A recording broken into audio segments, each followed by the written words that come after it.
Magandang araw, I am Samantha Jing C. Vanilla and in this video titled The Self and Sociology Perspective. Specifically, I will discuss on how society and social structure influence the self. So the sociological perspective emphasizes that society and social structures plays a key role in shaping the self. The self is not something we are born with. Instead, it develops through social interactions, cultural norms, and societal expectations. And I believe that there are so many ways on how society influence ourselves. But on this video, I will only discuss three ways on how society influence our identities or self. Number 1. Social interaction. Sociologists like George Herbert Mead argue that the self emerges through interaction with others. Mead's concept highlights how society influences our identities through social norms.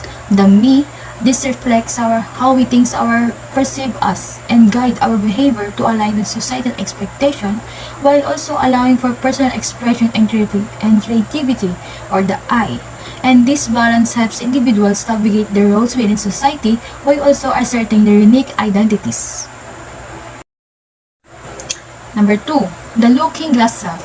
Charles Horton Cooley's looking glass self theory explains that we develop our self-image based on how we think others perceive us. This process involves imagining how we appear to them, interpreting their judgments, and forming feelings about ourselves based on these perceptions. Number 3. Socialization. Socialization begins in childhood, where individuals learn societal norms, values, and roles through interaction with family, education, and media. And this process helps them understand what is expected of them in their culture. And as they grow up, these learned behaviors and beliefs shapes their self-perception and identity. And I will give a real-life example for this perspective. So, social media platforms like Instagram shows how society influences our self-image.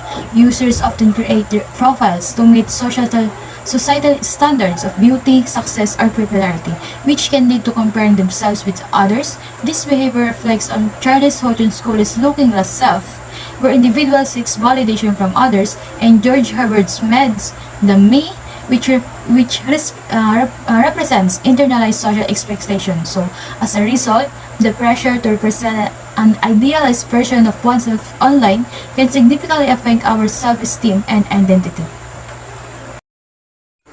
And we came on conclusion that the sociological perspective shows that our sense of self is shaped by society and social structures. So, we are not born with fixed identity. Instead, it develops through our interaction with others, cultural norms, and societal expectations. So, the theories of George Herbert Mead and Charles Horton Cooley helps us to illustrate how social interactions and perceptions influences our self-image and behaviors or identity.